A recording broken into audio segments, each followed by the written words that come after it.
Bismillahirrahmanirrahim. Assalamualaikum warahmatullahi wabarakatuh. Yang kami hormati Kepala Rumah Sakit RSUD Kota Kendari Bapak Dr. Sukirman. Yang kami hormati Juru Bicara COVID-19 Kota Kendari Bapak Dr. Al-Ghazali. Alhamdulillah pada sore hari ini kami kedatangan satu orang tamu spesial, mantan pasien COVID-19 Kota Kendari yang alhamdulillah selama perawatan di RSUD Kota Kendari alhamdulillah sudah sembuh dan telah dinyatakan negatif. Selamat sore Pak Rudini. Seperti biasa, pada pukul 17.00 kami dari tim Media Center akan menyampaikan informasi perkembangan penanganan COVID-19 Kota Kendari. Seperti biasa, informasi medis akan disampaikan oleh Bapak Dr. Al-Ghazali, serta beberapa informasi tambahan juga akan disampaikan oleh Direktur RSUD Kota Kendari. Baik Bapak Ibu, pemirsa di rumah serta rekan-rekan wartawan yang sempat bergabung pada sore hari ini, terlebih dahulu kami persilakan Bapak Dr. Al-Ghazali menyampaikan informasi perkembangan medis. Dengan hormat disilakan. Baik, terima kasih. Yang saya hormati Bapak Direktur Rumah Sakit Umum Kota Kendari, Bapak Dr. Haji Sukirman. Yang saya hormati Bapak Heri Ishak sebagai Koordinator Tim Media Center.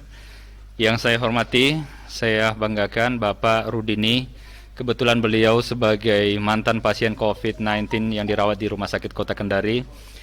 Yang saya hormati, banggakan dan cintai teman-teman Media Center yang alhamdulillah masih tetap sehat dan semangat untuk tetap menyiapkan berita yang dirilis dan disampaikan kepada warga Kota Kendari.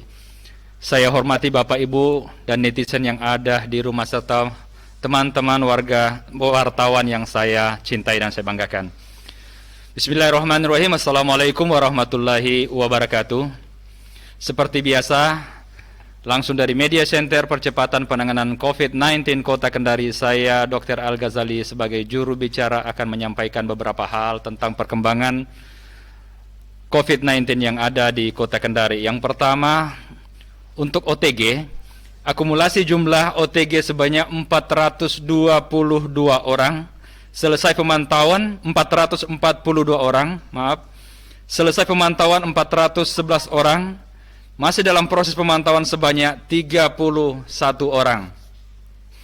Untuk PDP, akumulasi jumlah pengawasan sebanyak 66 orang, pasien dalam pengawasan 1 orang, dan selesai pengawasan 65 orang.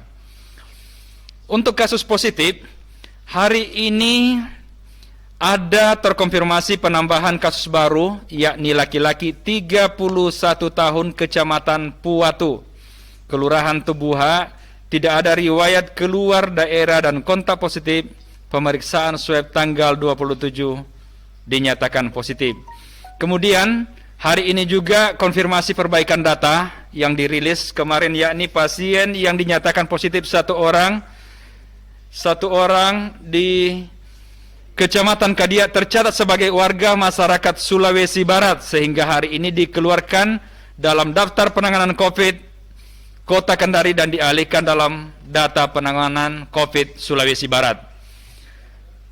Bapak Ibu yang kami hormati, akumulasi jumlah kasus positif sampai dengan hari ini sebanyak 70 orang, pasien yang dinyatakan selesai atau sembuh sebanyak 60 orang, masih dalam perawatan sebanyak 6 orang.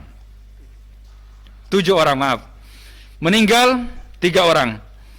Kami sampaikan kepada warga Kota Kendari, mari kita tingkatkan kepedulian, kewaspadaan, dan tetap berdoa bersama.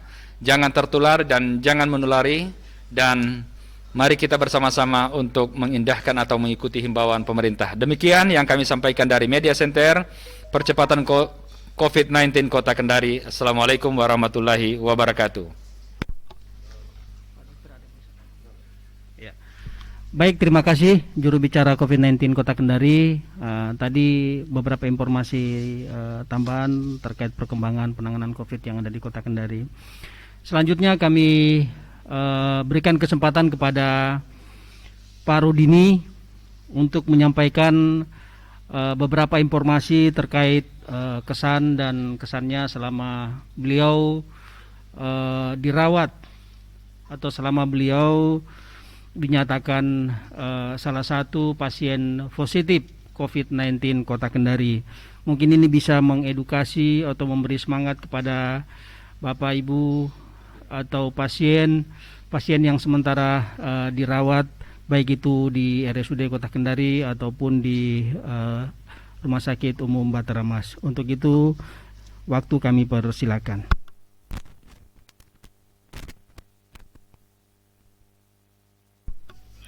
Assalamualaikum warahmatullahi wabarakatuh. Perkenalkan, nama saya Rudini, asal dari Samarinda, salah satu pasien pertama di Abu Nawas, dan saya sudah dinyatakan negatif 2 kali dari tes swab saya. Mungkin saya mau bercerita pengalaman saya waktu awal-awal terkena COVID. Awalnya saya ini warga dari Kalimantan Timur, Samarinda seberang. Kebetulan saya mau jemput istri saya. Istri saya kebetulan domisili di Kendari. Kebetulan saya mau jemput di rumah mertua saya. Dan ternyata pas awal saya jemput, ternyata tante istri saya itu nyatakan positif. Nah, dan saya pun tertular dari istri saya, karena kemarin kan sempat berkumpul dan ada kontak erat sama pasien yang positif. Dan saya pun dirawat selama lebih 2 bulan bersama istri saya dan 9 keluarga dari istri saya. Memang awal pertama kami kena itu memang sudah ada gejala seperti demam, batuk ringan, badan lelah, cepat lelah, tapi dalam kondisi yang tidak terlalu parah. Tapi setelah itu mungkin sekitar 1 minggu kami dapat gejalanya itu bersama kami. Gejalanya itu sudah hilang, tapi pas itu juga kita sempat dites swab, karena kemarin kan ada tantenya istri saya itu yang positif. Jadi ternyata kami ada 10 orang yang masuk. Jadi saya pasien pertama yang dirawat di Abu Nawas bersama istri saya, mertua saya, dan tantenya istri saya. Dan saya selama dirawat di Abu Nawas, ya mungkin memang karena ada berita-berita yang ada berita-berita yang berlebihan di media, jadi kita awalnya itu takut karena pemberitaannya itu. Tapi selama kita di dalam, kondisi kita ya alhamdulillah sehat terus. Cuma mungkin karena saya agak lama dirawat sampai 2 bulan lebih, mungkin ya karena pengaruh stres. Tapi semenjak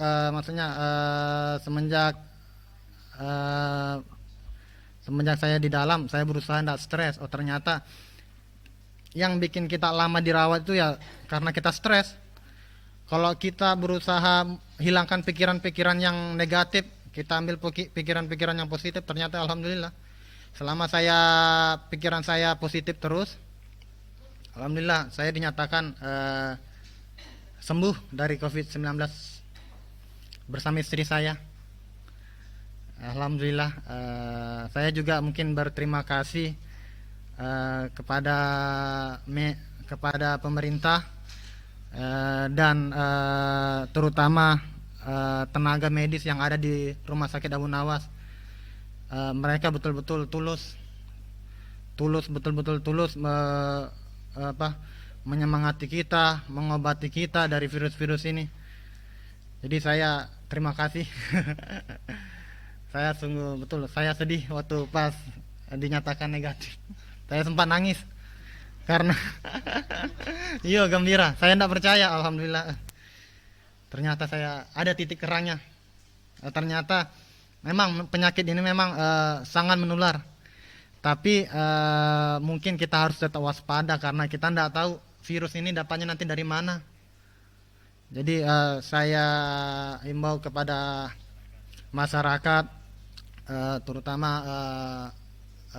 Kota Kendari, harus tetap berhati-hati, pakai protokol yang dianjurkan oleh pemerintah karena itu sudah benar.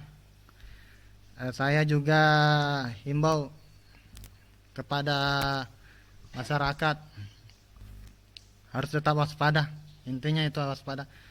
Dan untuk teman-teman yang masih dinyatakan positif di dalam rumah sakit, tetap semangat, intinya jangan stres, itu saja.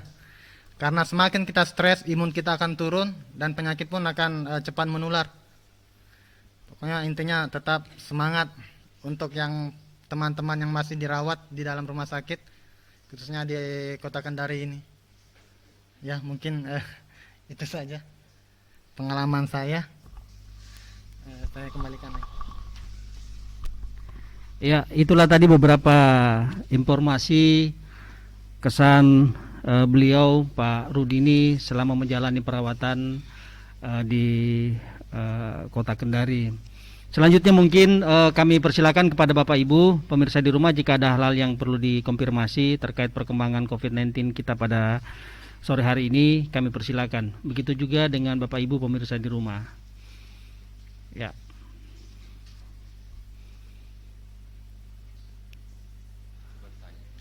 Ya, dari netizen mungkin dulu. Ya.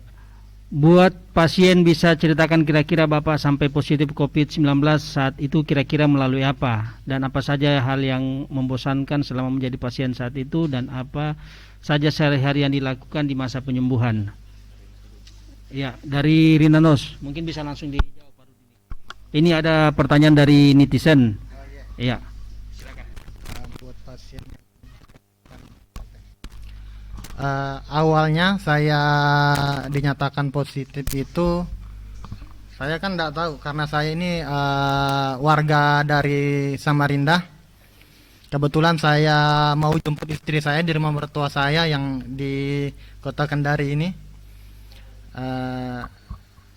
Ternyata mereka sempat kontak erat dengan pasien yang pertama kali terkena COVID ini yang di daerah Unaha, yang dari umroh, klaster umroh. Nah kebetulan kan kemarin sempat ya namanya habis dari umroh, kebetulan kan bikin acara kecil-kecil bersama keluarga. Nah kebetulan kan ada istri saya di situ, mertua saya. Karena kita kan tidak tahu, karena kan belum ada kasus, jadi ya bikin acara begitu kecil-kecilan. Nah kemudian setelah itu saya datang. Tapi posisi memang tantenya istri saya ini memang sudah dirawat di rumah sakit tapi belum dinyatakan positif. Nah kebetulan saya datang dari Samarinda sengaja mau jemput istri dan anak saya. Ternyata pas saya sudah ada di Kendari, ternyata tante istri saya itu sudah dinyatakan positif. Nah kebetulan kemarin tuh saya mau pulang, terpaksa saya cancel karena saya tidak tahu ini saya ini terjangkit apa tidak, karena kita kan tidak tahu virus ini bagaimana, apalagi dari awal-awal pertama kan kita belum ada kasus.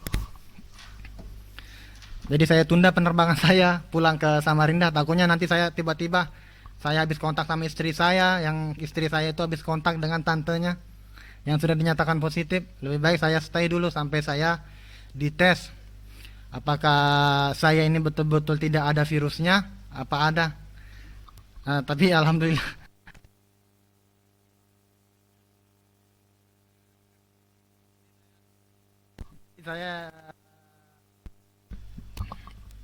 saya ya dirawat di setelah saya di swab sekitar 3 hari itu baru ada hasilnya.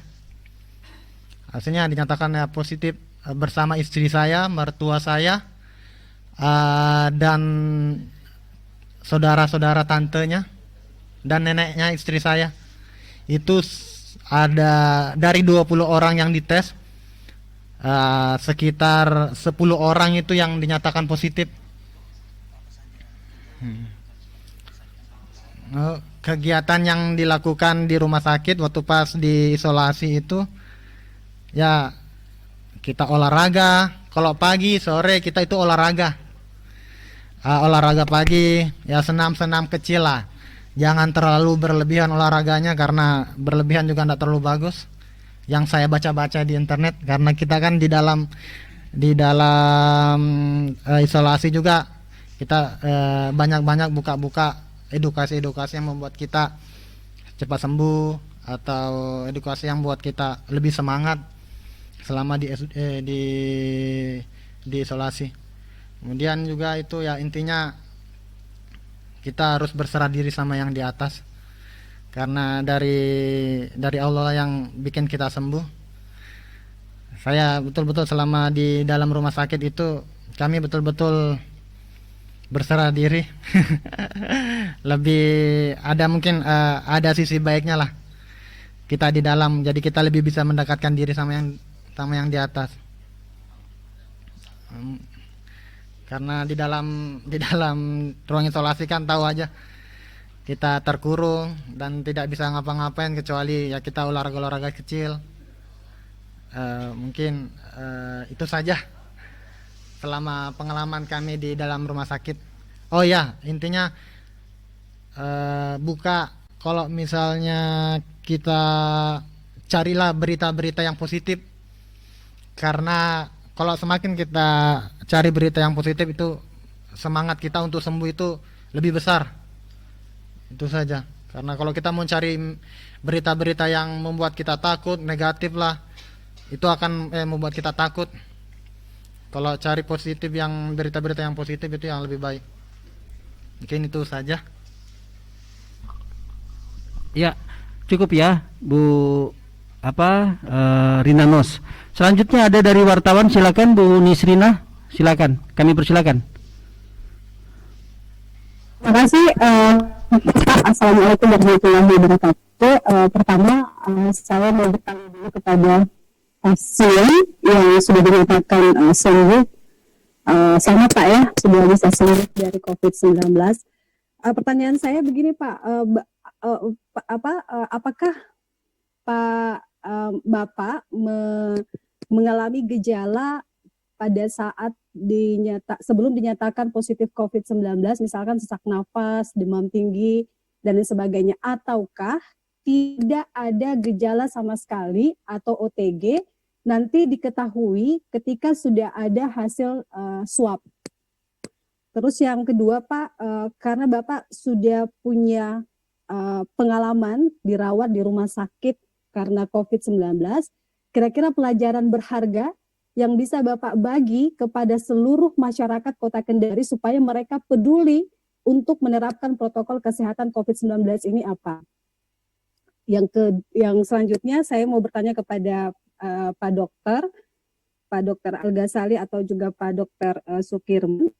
Dok, saya tadi pagi baca CNN Indonesia bahwa ternyata penggunaan masker, entah itu masker kain dan jenis masker lainnya, itu ternyata bisa, kalau digunakan secara terus-menerus, ternyata itu bisa menimbulkan efek samping, seperti misalkan sakit kepala, kemudian peningkatan resistensi saluran pernapasan. Nah, benarkah demikian Dok? Karena informasi ini diperoleh dari salah seorang pensiunan ahli bedah saraf. Saya kira itu saja. Terima kasih. Assalamualaikum warahmatullahi wabarakatuh. Baik, Bu Nisrina, mungkin terlebih dahulu kami persilakan kepada Direktur RSUD Kota Kendari untuk menanggapi. Baik, ya. Terima kasih Bu Nisrina. Bu Nisrina ini selantiasa update dia punya ilmu. Ya. Nanti dikasih hadiah. Hadiahnya insya Allah dikasih naik umroh bagi yang mampu.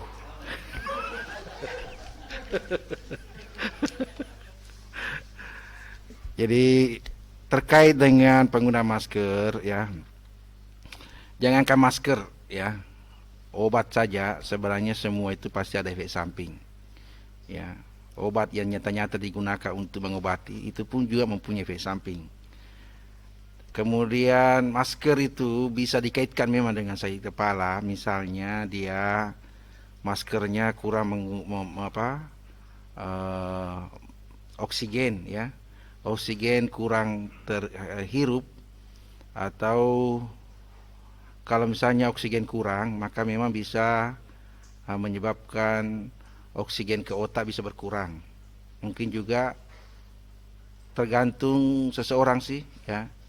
Ada orang peka sedikit saja berkurang konsumsi oksigennya, atau saturasi oksigennya berkurang sedikit, bisa menyebabkan sakit kepala, itu bisa ya. Dan jadi makanya kalau pakai masker ya, diharapkan kalau keluar rumah ya. Kalau dalam rumah ya tidak perlu pakai masker, senantiasa pakai masker kalau dalam rumah. Atau misalnya berada di kerumunan massa ya, kita harus sebaiknya jangan terlalu mendekat, kemudian harus pakai masker. Tapi kalau sekiranya kita sendiri ya, sekiranya kita sendiri dalam ruangan tidak ada orang lain ya, tidak perlu pakai masker. Kalau dalam ruangan sendiri ya, misalnya di kantor ya, kita sendiri dalam ruangan tidak ada orang lain ya, nah, insya Allah kita kan tidak menulari, dan kita kan tidak tertular. Dengan siapa kita akan menulari dan dengan siapa kita akan tertular kalau sendiri. Memang sih ya, oksigen itu saturasi oksigen itu biasa berkurang kalau pengguna masker yang lama, apalagi masker yang agak tebal sedikit yang dipakai oleh teman-teman sejawat melakukan tindakan operasi. Nah, itu memang dia menggunakan masker N95, memang oksigen yang terhirup agak berkurang, apalagi digunakan dengan waktu yang lama. Betul, memang ada efek samping kalau digunakan dengan waktu yang lama, karena oksigen yang terhirup itu berkurang, sehingga saturasi oksigen dalam darah itu berkurang, bisa menyebabkan kurangnya suplai oksigen ke otak dan bisa menyebabkan sakit kepala. Ya, demikian, terima kasih. Mungkin ada tambahan Pak Dokter? Iya, saya tambahkan sedikit. Jadi sebagaimana Dokter Sukirman tadi katakan bahwa memang penggunaan masker itu kalau tebal itu kan oksigenasi ke otak menyebabkan kita sedikit hipoksia. Ada juga orang yang tidak memang sangat suka untuk menggunakan masker, karena dengan menggunakan masker dia merasa bahwa ada pembatas yang benar-benar begitu dia menghirup udara sangat sedikit yang masuk ke dalam pernapasannya, sehingga dia tidak menggunakan masker.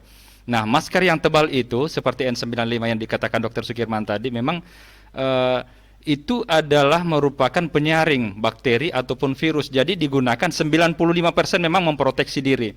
Akan tetapi juga sangat sedikit oksigen yang dilakukan, apalagi yang digunakan oleh teman tenaga kesehatan itu menggunakan masker itu bisa berjam-jam, sampai 6 sampai 8 jam, dan tidak boleh melakukan kegiatan apa begitu masuk ke ruangan itu. Dan jadi boleh dibayangkan kalau masker itu digunakan dalam dalam jangka waktu yang lama, kemudian jumlah oksigenasi juga yang terhirup itu akan mengakibatkan hipoksia atau kekurangan oksigenasi ke otak, suplai udara ke otak, sehingga menyebabkan bisa letih, lesu, kemudian kadang lemah tentunya, sehingga seperti itu. Kemudian dikatakan resistensi dengan menggunakan masker, ya tentu karena ada juga yang menggunakan masker itu berulang-ulang kali, bahkan sudah mestinya masker yang kain atau masker yang ini itu digunakan 4 jam, ada yang malah menggunakannya berkali-kali. Akhirnya bakteri yang ada di situ ya mungkin terakumulasi, bisa menyebabkan penyakit yang lain, mungkin seperti itu.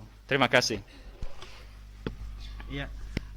Selanjutnya Pak Rudi nih, ada 2 pertanyaan ini dari Bu Nisrina. Yang pertama, apakah pada waktu Bapak dinyatakan positif itu ada gejala atau tidak ada gejala sama sekali? Terus yang kedua, pelajaran apa yang bisa dibagi ke masyarakat ketika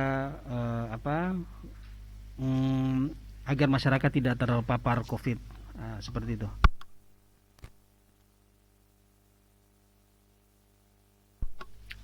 Mungkin dari gejala yang saya dapatkan itu semenjak saya kontak dengan istri saya itu pas dari Samarinda sekitar 4 hari, saya itu sudah mulai ada gejala. Tapi gejala yang tidak terlalu parah. Kemarin sempat demam, itu pun demam turun naik, ndak demam terus, seperti cepat lelah, batuk ringan, kadang sih bernapas pun agak susah, tapi masih kondisi yang masih normal lah.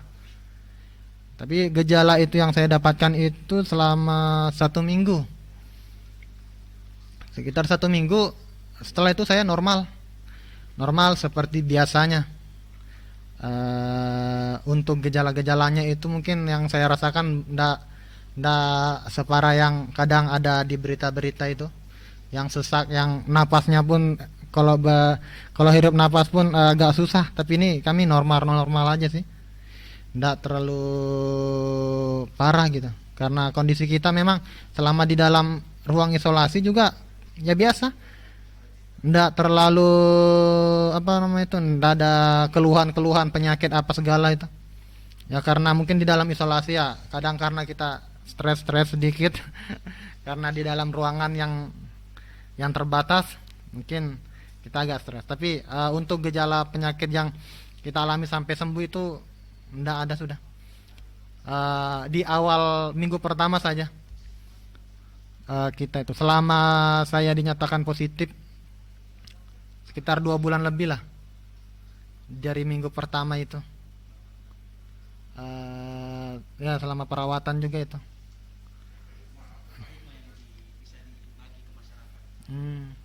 Hikmahnya itu mungkin ya, kita selama di ruang isolasi kita mungkin lebih dekat sama Sang Pencipta, karena mungkin selama kita di luar kita masih dalam kondisi sehat, kita jarang bersyukur karena kita betul-betul sehat. Tapi semenjak di dalam rumah sakit, khususnya di ruang isolasi itu ya, kami betul-betul ternyata kita kemarin waktu pas belum dinyatakan positif itu kita kurang bersyukur. Jadi semenjak di dalam di ruang isolasi kita betul-betul lebih dekat sama Sang Pencipta. Dan mungkin itu hikmah yang sangat-sangat yang betul bisa kita dapatkan.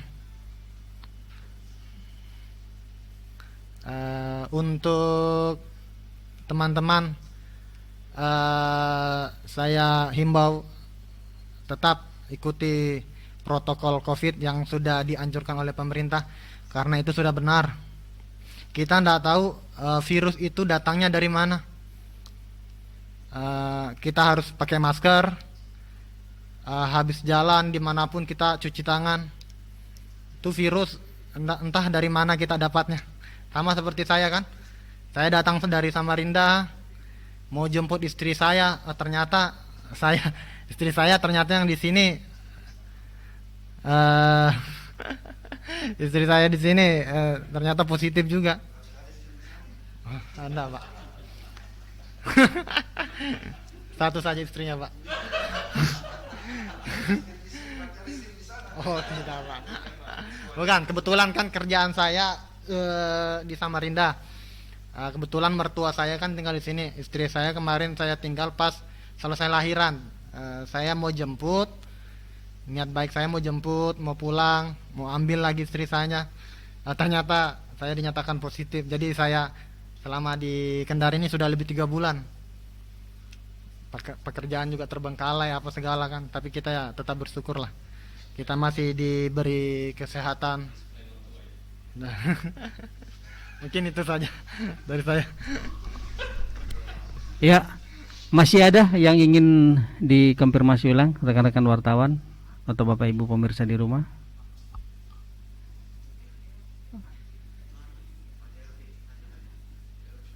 Cukup ya? Masih ada? Oh, masih ada. Ternyata masih ada dari netizen, dari Bapak Ibu pemirsa di rumah. Saya bacakan, Dok. Bismillahirrahmanirrahim. Kehadiran media center ini sangat membantu kami untuk mendapatkan update terkini terkait COVID-19 di Kendari. Kami ucapkan terima kasih. Maaf Pak, dengan adanya penambahan kasus baru yang tidak ada riwayat kontak dengan penderita, tentu ini harus menjadi perhatian serius tim Satgas. Karena kami melihat kewaspadaan masyarakat sudah semakin menurun, terbukti semakin ramainya semua tempat-tempat umum di Kota Kendari yang tidak menerapkan protokol pencegahan COVID seperti tidak jaga jarak dan lain-lain. Jadi kami harapkan semua unsur pemerintah tetap melakukan hal yang sama. Mungkin ditanggapi Dok, silakan. Iya, baik Pak. Makasih banyak atas masukannya, sarannya. Kami mengucapkan apresiasi yang luar biasa kepada Bapak. Hampir kami melihat bahwa setiap hari Bapak hadir bersama kami. Itu menandakan bahwa perhatian Bapak sangat besar, dan kami mengharapkan Bapak bisa juga menyampaikan kepada teman-teman keluarga yang terdekat atau menyampaikan pesan-pesan ini kepada yang lain. Insya Allah sampai sekarang ini, kemarin itu kebetulan kami bersama dengan Kepala Dinas Perhubungan itu menyampaikan bahwa kegiatan yang dilakukan di daerah perbatasan atau pelabuhan kemudian terminal itu masih sangat intens dilakukan. Jadi ini menandakan bahwa kami sebagai gugus tugas percepatan penanganan COVID-19 Kota Kendari masih tetap melakukan demi memutus mata rantai. Nah, harapan kita sekali lagi kami sampaikan bahwa ini bukan hanya tugas pemerintah saja, bukan tugas gugus tugas saja, akan tetapi tugas kita bersama untuk memutus mata rantai penularan COVID-19 ini. Kita sadar bahwa terkadang hari demi hari ada juga penambahan 1, 2, namun tidak signifikan perkembangannya, dan juga ada penyembuhan. Nah, olehnya dengan demikian kita jangan lalai dan tetap masih menyampaikan atau mengikuti himbauan dari pemerintah.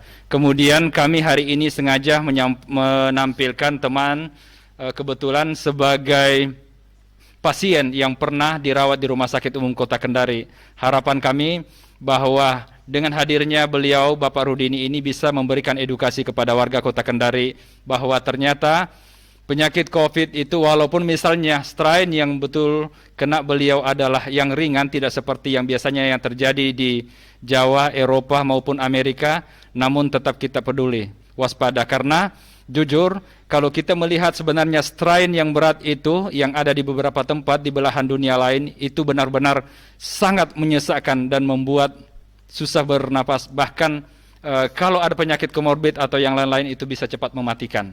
Ya, demikian mungkin kami sampaikan. Makasih. Ya, masih ada yang perlu ditanggapi atau cukup ya? Ya. Baik Bapak Ibu pemirsa di rumah, demikian beberapa informasi yang dapat kami sampaikan kepada Bapak Ibu pemirsa di rumah. Banyak hikmah yang dapat kita petik pada sore hari ini. Beberapa hal yang telah disampaikan oleh Pak Rudini.